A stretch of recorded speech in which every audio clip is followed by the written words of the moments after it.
सुरक्षित महसूस करते हैं और क्यों हर मामले में समाजवादी पार्टी का कनेक्शन सामने आ जाता है? ये सवाल आज खड़े हो रहे हैं दर्शकों, और ये सवाल मैं इसलिए पूछ रहा हूं क्योंकि उत्तर प्रदेश से ठीक वैसा ही मामला सामने आया जैसा अयोध्या में सामने आया था। धर्म नगरी में नाबालिग से गैंगरेप होता है।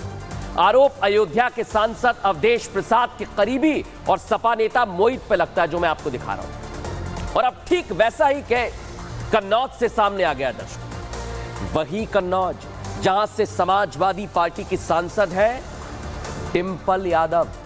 डिंपल यादव सांसद है और उनका पूर्व प्रतिनिधि जो आपको दिख रहा है तस्वीरों में, समाजवादी पार्टी का नेता नवाब सिंह, रेप की कोशिश का आरोप लगा इस पर। और दोनों ही मामलों में एक बड़ी दिलचस्प चीज है, समाजवादी पार्टी का कनेक्शन, समाजवादी पार्टी के सांसदों से नाता। देखिए इन तस्वीरों को जरा। अब सवाल ये, क्या यही समाजवादी पार्टी का असली चेहरा है दर्शकों? क्योंकि पहले नाम सामने आया मोहित का और अब नाम सामने आ गया है नवाब का। लेकिन क्या है पूरा मामला, पहले रिपोर्ट में समझिए।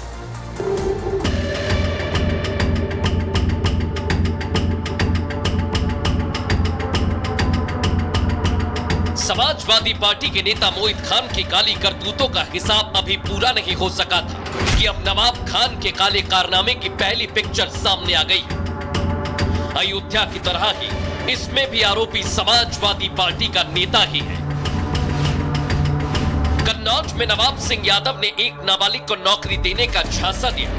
नाबालिग इस झांसे में आकर अपनी बुआ के साथ डिग्री कॉलेज पहुंची और फिर नवाब अपने गलत मंसूबों को अंजाम देने की कोशिश करता है। लेकिन पीड़िता किसी तरह फोन पर पुलिस को बुला लेती है। पुलिस तुरंत एक्शन में आती है और सीधे कॉलेज पहुंचकर आरोपी नवाब को गिरफ्तार करती है। यूपी 112 पे सूचना प्राप्त हुई थी जिसमें लड़की ने शिकायत करी थी कि मेरे कपड़े उतार दिए, गलत काम करने का प्रयास किया गया। सूचना का तत्काल संज्ञान लेते हुए थाना पुलिस और पीआरबी मौके पे पहुंची थी, जहां पे लड़की को बरामद किया गया और आपत्तिजनक हालत में अभियुक्त नवाब सिंह को भी हिरासत में लिया गया। इसमें तहरीर के आधार पर सुसंगत धाराओं में भारतीय न्याय संहिता और पॉक्सो एक्ट में मुकदमा पंजीकृत किया गया है। इसमें अभियुक्त को गिरफ्तार कर लिया गया है और विधिक कार्रवाई की जा रही है। यानी एक के बाद एक समाजवादी पार्टी नेता महिलाओं के अस्मत से खिलवाड़ करने की कोशिश में जुटे हैं। लेकिन योगी सरकार और योगी की पुलिस ऐसे अपराधियों का हिसाब करने के लिए भी तैयार है। हिसाब होता है, हिसाब हो रहा है और हिसाब आगे भी होता रहेगा। तो देखा दर्शकों आपने, अब इस मामले में कार्रवाई की बात की जा रही है। लेकिन बड़ी बात क्या, आरोपी नवाब सिंह समाजवादी पार्टी में कितनी पैठ रखता है उसका अंदाजा इन तस्वीरों से लगाइए। नवाब की तस्वीरें सपा के मुखिया अखिलेश यादव के साथ आई है, देख लीजिए। और तो और आरोपी कन्नौज से सांसद डिंपल यादव का प्रतिनिधि रहा है। देखिए आप, दोनों तस्वीर में आपको दिखा रहा हूं। अब आप समझ लीजिए कि सांसद प्रतिनिधि कोई ऐसे ही नहीं बन जाता है। हालांकि कहा तो यह भी जा रहा है कि नवाब ने लोकसभा चुनाव में समाजवादी पार्टी के लिए ही काम किया था और अब नवाब सिंह रेप की कोशिश के आरोप में गिरफ्तार कर लिया गया है। लेकिन पुलिस कस्टडी में क्या कह रहा है नवाब सिंह, पहले आपको वो सुनाता हूं, फिर बताऊंगा क्या है केस स्टडी। पुलिस और यहाँ के पूंजीपत मिलके ये षड्यंत्र कर रहे हैं। पुलिस और यहाँ के पूंजीपत मिलके ये षड्यंत्र कर रहे हैं। पुलिस और यहाँ के पूंजीपत मिलके ये षड्यंत्र कर रहे हैं।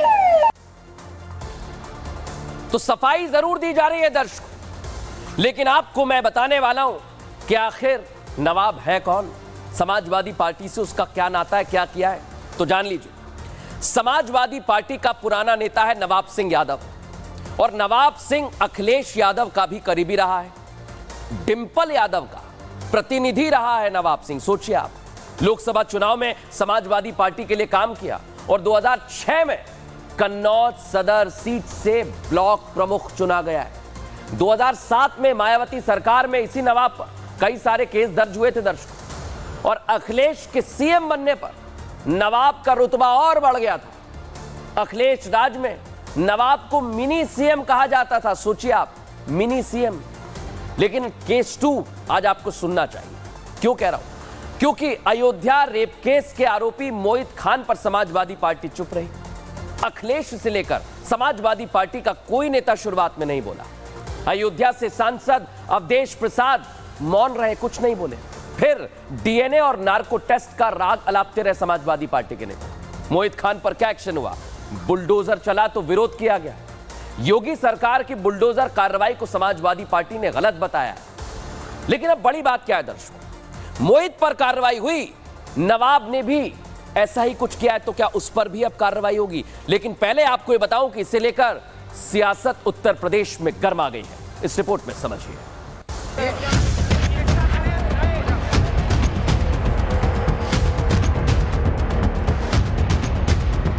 महिला संबंधी अपराध से जुड़े हुए ज्यादातर मामलों में समाजवादी पार्टी से डायरेक्ट या इनडायरेक्ट जुड़े हुए लोग उसमें इन्वॉल्व पाए जाते हैं। उत्तर प्रदेश के मुखिया जो कहते हैं वही साबित होता है। पहले भी सीएम योगी ने समाजवादी पार्टी को महिला विरोधी बताया था। विधानसभा में महिलाओं के साथ हो रहे अपराधों की लिस्ट खोल कर रख दी थी। और अब तो जो कन्नौज में हुआ है उसने सीएम योगी की एक एक बात पर मुहर लगा दी है। कन्नौज में सपा नेता की काली करतूत सामने आई तो बीजेपी नेताओं ने आड़े हाथों लिया। डीएनए में गुंडई होने के आरोप लगा दिए। बीजेपी नेताओं ने खुलासा कर दिया कि कन्नौज में आरोपी नवाब यादव को मिनी मुख्यमंत्री तक कहा जाता था। समाजवादी पार्टी का जो डीएनए है वो हमेशा गुंडई अराजकता, खासकर बहू बेटियों की तरफ से जिस ढंग से उनका इज्जत से खिलवाड़ करने का लगातार एक सूचनाएं मुझे प्राप्त हो रही हैं, इसकी जितनी भी निंदा की जाए कम है। ऐसे दरिंदों को कानून के तहत कड़ी से कड़ी सजा मिले, ये मैं ऑफिसर से कहता हूं। नाबालिग को नौकरी के नाम पर बुलाकर और उसके साथ रेप करने का प्रयास करना और समाजवादी पार्टी के चरित्र को भी ये दिखाती है, क्योंकि सभी लोग जानते हैं कि उक्त नेता श्रीमती डिंपल यादव जब यहाँ से सांसद रही तो उनका प्रतिनिधि भी था। उससे पूर्व में भी अखिलेश यादव से किस प्रकार के करीबी चर्चा थे, तो मिनी मुख्यमंत्री तक भी कहा जाता था। एक तरफ बीजेपी हमलावर है तो दूसरी तरफ समाजवादी पार्टी के नेताओं की सिट्टी पिट्टी गुम है। कोई बोलने को तैयार नहीं है, किसी की आवाज नहीं निकल रही। लेकिन हाँ, सपा प्रवक्ता ने पल्ला झाड़ते हुए मामले को तुरंत साजिश बता दिया। कौन सी नौकरी थी जो 15 साल की बच्ची जो है वो रात में उनसे मांगने गई थी? मुझे तो ये साजिश लग रही है। हम चाहते हैं कि वास्तव में नार्को टेस्ट हो और जो सच्चाई है उसका दूध का दूध और पानी का पानी हो जाए, पूरी तरह न्याय हो। दूध का दूध पानी का पानी तो होगा ही। ये योगी का यूपी है, यहाँ सबके साथ